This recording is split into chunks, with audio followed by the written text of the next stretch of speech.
Hello friends, welcome to Bailey classes. आई दोस्तों, UP TET C TET के लिए दोस्तों ये सी टेट के लिए वीडियो दी हमने पेडागॉगी की। यूपी टेट में तो 2 क्वेश्चन आते हैं, 2 या 3 क्वेश्चन। दोस्तों हमने सी टेट के क्वेश्चन वीडियो ली है, इंपॉर्टेंट क्वेश्चन सभी महत्वपूर्ण प्रश्न लिए हमने पेडागॉगी के। किसके लिए हमने पेडागॉगी, ठीक दोस्तों। हम कलर चेंज कर ले रहे हैं जिससे आपको अच्छा दिखाई दे थोड़ा।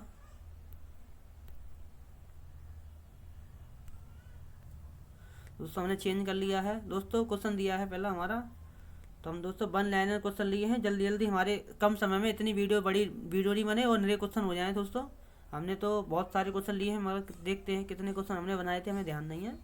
दोस्तों पहला क्वेश्चन लिया है, रेखा गणित को किसने व्यवस्थित रूप प्रदान किया था। रेखा गणित को किसने व्यवस्थित रूप प्रदान किया था, बताओगे ब्रह्मगुप्त ने। अगला क्वेश्चन, प्राथमिक कक्षाओं में गिनती सिखाने के लिए किसका प्रयोग उपयुक्त होता है, तो आप बताओगे अबेकस का। सभी को पता होगा। स्कूली शिक्षा में गणित का मुख्य लक्ष्य होता है। स्कूली शिक्षा में गणित का मुख्य लक्ष्य क्या होता है, बच्चों के विचार प्रक्रिया का गणित करना, बच्चों की विचार प्रक्रिया का गणितीकरण करना। तभी बच्चे में गणित का मुख्य लक्ष्य यही होता है, सभी टीचरों का यही होता है। अगला क्वेश्चन, सरिकुलम फॉर 10 ईयर्स यानी 10 साल स्कूल किसके प्रकाशित किया गया, किसके द्वारा प्रकाशित किया गया। यानी सरिकुलम जो था ना, राष्ट्रीय पाठ्यचर्या रूपरेखा 10 2005 के अनुसार 10 साल स्कूल के किसके द्वारा प्रकाशित किया गया, तो बताओगे एनसीईआरटी के द्वारा। किसके द्वारा, एनसीईआरटी। इसका मुख्यालय दिल्ली में, न्यू दिल्ली में। अगला क्वेश्चन, गणित शिक्षण का वास्तविक उद्देश्य ज्ञान प्राप्त करना नहीं वरन शक्ति प्रदान करना है, किसने कहा था, तो आप बताओगे डाल्टन है जी, डाल्टन होगा। ठीक है दोस्तों, क्या होगा, डाल्टन डाल्टन। अगला क्वेश्चन, प्राथमिक स्तर पर गणित शिक्षा का महत्व होता है। प्राथमिक स्तर पर गणित शिक्षा का महत्व होता है, तो आप बताओगे व्यवहारिक ही तो होता है। प्राथमिक स्तर पर कैसे होता है, व्यवहारिक। जितना व्यवहार में समझा दोगे इतना अच्छा होता है। अगला क्वेश्चन, बहुत सारी गणित जानने के बजाय ये जानना अधिक उपयोगी है कि गणितीय गण कैसे किया जाए, किसने कहा, तो आप बताओगे डेविड व्हीलन ने। किसने, डेविड व्हीलन ने।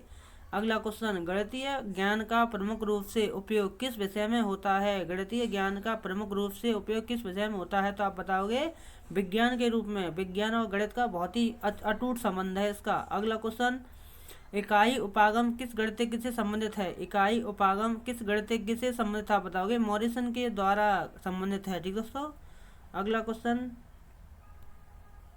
जो छात्र गणित नहीं समझते हैं वे पाठशाला में प्रवेश नहीं पा सकते, इस किसका कथन है, तो आप बताओगे प्लेटो ने। किसने कहा था, ये प्लेटो ने कहा था। अगला क्वेश्चन, गणित शिक्षण विधि के किस विधि द्वारा कमजोर छात्रों को ज़्यादा लाभ मिलता है। किस विधि से, संश्लेषण विधि से। किस विधि से, संश्लेषण विधि से। अगला क्वेश्चन, गणित शिक्षण की कौन सी विधि तार्किक प्रतिपादन की विधि है। गणित शिक्षण की कौन सी विधि तार्किक प्रतिपादन की विधि है, तो आप बताओगे संश्लेषण विधि। ठीक है दोस्तों, संश्लेषण विधि। अगला क्वेश्चन, किस विधि द्वारा अर्जित ज्ञान स्थायी होता है। किस विधि द्वारा अर्जित ज्ञान स्थायी होता है, तो आप बताओगे विश्लेषण विधि। क्या बताओगे, विश्लेषण विधि। अगला क्वेश्चन, किस विधि द्वारा प्राप्त गणित शिक्षण छात्रों में आत्मविश्वास एवं आत्मनिर्भरता की भावना उत्पन्न करती है, तो आप बताओगे आगमन विधि द्वारा। किसके द्वारा, आगमन विधि के द्वारा। अगला क्वेश्चन, किसका कथन है कि शिक्षण उपकरणों के माध्यम से शिक्षण को स्थायी और रोचक बना देता है। शिक्षण को स्थायी और रोचक बना देता है, बताओगे मेकन तथा राइवर्स का, राव इसका। ठीक दोस्तों, किसका, मेकन है, राव इसका। ठीक दोस्तों। अगला क्वेश्चन, पाई कैसी संख्या है, तो आप बताओगे अपरिमेय संख्या। यूपी टेट में क्वेश्चन ये भी आता है, क्या पाई एक अपरिमेय संख्या है। अगर मान दे हो, पाई का मान दे दे, अगर 22/7 कैसी संख्या है, तो आप बताओगे ये परिमेय संख्या है। ठीक दोस्तों। अगला क्वेश्चन, गणित की प्रगति कैसी होती है। गणित की प्रगति आप सभी को पता होगा, तार्किक होती है। शून्य की खोज किसने की थी, तो बताओगे आर्यभट्ट ने। ये तो बीटीसी में क्वेश्चन आता रहता है। शून्य की खोज किसने की थी, तो आर्यभट्ट ने। और शून्य की खोज किस देश में हुई थी, तो आप बताओगे भारत में खोजी हुई थी। ठीक दोस्तों, क्या बताओगे आप, भारत में। ठीक दोस्तों। अगला क्वेश्चन,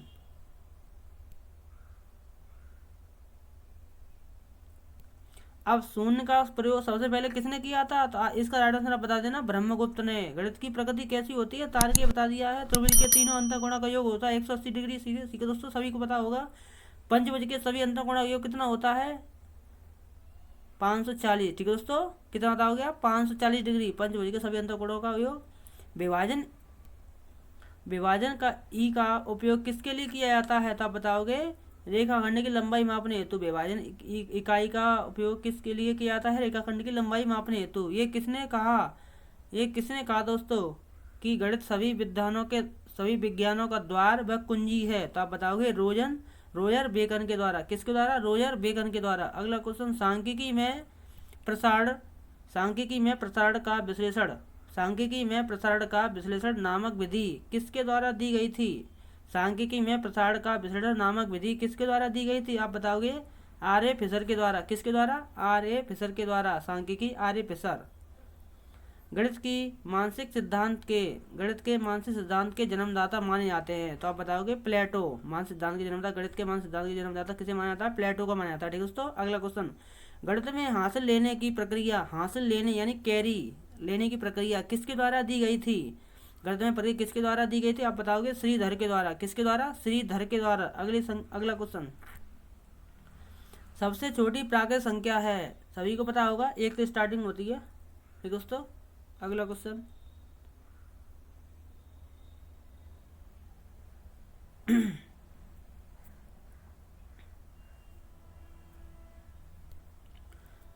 पाई बराबर 3.16 का मान टूटा। ठीक है दोस्तों। अगला क्वेश्चन, प्रतिपादन, ये दोस्तों ये क्वेश्चन दिया है, एक मिसप्रिंट हो गया है, कोई दिक्कत नहीं है।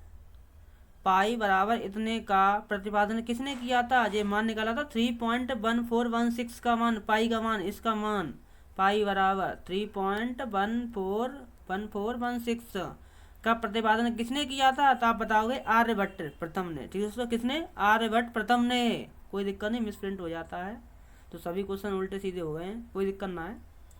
सबसे छोटी अभाज्य संख्या कितनी होती है, तो 2 बताओगे आप। अगर भाज्य पूछे तो बताओगे 4। कितनी बताओगे, 4। अगला क्वेश्चन, 2 अभाज्य संख्याओं का महत्व समार्थक कितना होता है, जिसका मासा नहीं मिले तो आप 1 बता देना। ठीक है दोस्तों।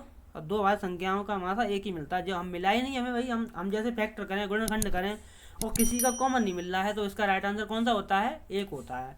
तो 2 अभाज्य संख्याओं के, मैंने कहा 2 और 3 का मासा निकालो, तो कोई नहीं, कॉमन नहीं मिलेगा, तो आप 1 बताओगे, इसका राइट आंसर कौन सा हो जाएगा, 1 हो जाएगा। ठीक है दोस्तों।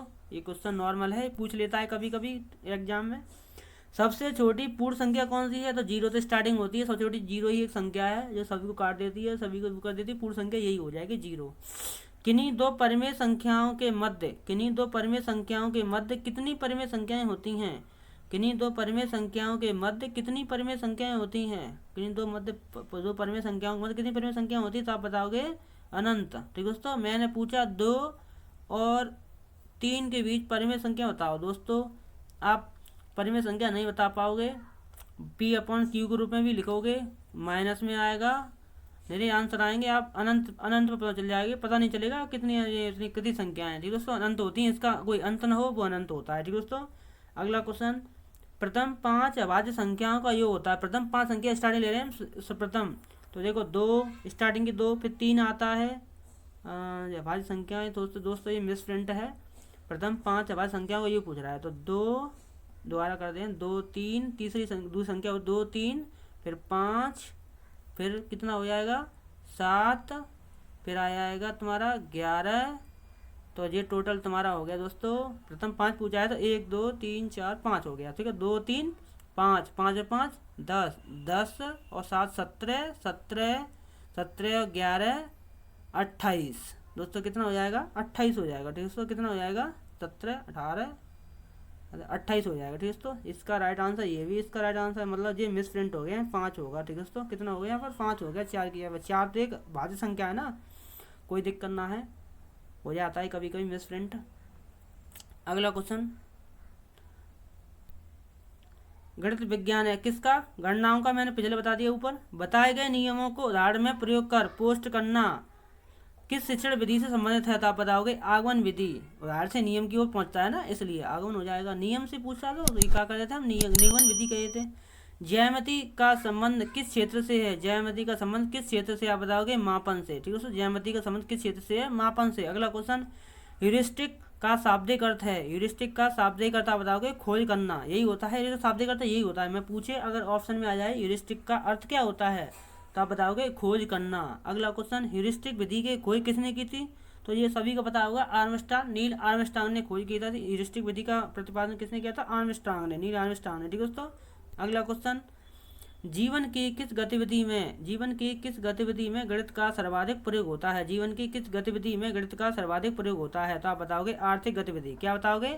आर्थिक गतिविधि। अगला क्वेश्चन, गणित शिक्षण की सहायक दृश्य सामग्री क्या होती है? गणित शिक्षण की सहायक दृश्य सामग्री क्या होती है? तो आप बताओगे श्यामपट्ट, मॉडल, चार्ट आदि। श्यामपट्ट, मॉडल, चार्ट आदि। गणित शिक्षण की सहायक दृश्य सामग्री यही होती है, श्यामपट्ट, मॉडल, चार्ट आदि। ठीक है दोस्तों, और भी होती हैं वस्तुएं, मगर ये मेन है तुम्हारी श्यामपट्ट, मॉडल, चार्ट। अगला क्वेश्चन, गणित को रोचक, सुखदायी एवं सरल बनाने के लिए आवश्यक है, क्या है? प्रभावशाली मनोविज्ञान। क्या है? प्रभावशाली मनोविज्ञान। ये समझ में होनी चाहिए टीचर में, तभी बच्चे को रोचक बना पाएगा पढ़ाई को। प्राथमिक स्तर पर गणित का क्या महत्व है? प्राथमिक स्तर पर गणित का महत्व पूछ रहा है, क्या महत्व है? आप बताओगे मानसिक है। ठीक है दोस्तों, किस बताओगे? मानसिक यानी तार्किक। अगला क्वेश्चन, उपलब्धि परीक्षण नैदानिक परीक्षण में अंतर है। उपलब्धि परीक्षण नैदानिक परीक्षण में अंतर क्या बताओगे आप? उद्देश्य का अंतर बताओगे। उद्देश्य का अंतर है, कुछ नहीं अंतर इसमें। ठीक है दोस्तों, कॉमन है उद्देश्य आपका। कितना उद्देश्य, उसका पढ़ाने का उद्देश्य क्या है तुम्हारा, जो बच्चों को पढ़ा रहे हो आप? जोड़ना, घटाना, ये उद्देश्य होता है ना। कुछ अपने जो उद्देश्य बना रहे सब्जेक्ट के तौर पर। अगला क्वेश्चन, मनुष्य के जीवन की गतिविधियों में गणित का सर्वाधिक उपयोग होता है, वह है सामाजिक और आर्थिक। किसका होता है? सामाजिक और आर्थिक। ठीक है दोस्तों। अगला क्वेश्चन, सर्वाधिक प्रभावशाली शिक्षण सामग्री है। सर्वाधिक प्रभावशाली शिक्षण सामग्री है, क्या बताओगे आप? प्रत्यक्ष अनुभव। क्या बताओगे? प्रत्यक्ष अनुभव। अगला क्वेश्चन, गणित के अध्ययन से एक बच्चे में किस गुण का विकास होता है? गणित के अध्ययन से एक बच्चे में किस गुण का विकास होता है? बताओगे आत्मविश्वास, तार्किक सोच और विश्लेषक सोच। क्या बताओगे? आत्मविश्वास, तार्किक सोच और विश्लेषक सोच। अगला क्वेश्चन, गणित में किस विधि में हम प्राय सूत्र तथा नियमों की सहायता लेते हैं? गणित में किस विधि में हम प्राय सूत्र तथा नियमों की सहायता लेते हैं? आप बताओगे निगमन विधि। मैंने ऊपर बता दिया था, जो नियम से सूत्र तथा नियमों की सहायता लेते हैं वो होता है निगमन विधि। नियम से उधार के जाते हैं ना, इस चक्कर में। ठीक है दोस्तों, थैंक्स फॉर वॉचिंग। दोस्तों, हमारे चैनल आप नए हैं, चैनल को लाइक, शेयर, सब्सक्राइब जरूर करें। हम सीटेट की बहुत अच्छी तैयारी करा रहे हैं, आपके क्वेश्चन 100% फंसेंगे। आप विश्वास कीजिए इस क्लासेस पर, बीस वाली क्लासेस पर, और बेल आइकन को जरूर प्रेस करें, जिससे आपको अच्छी से अच्छी वीडियो का नोटिफिकेशन मिलता रहे। ठीक है दोस्तों, बहुत बहुत धन्यवाद सभी का।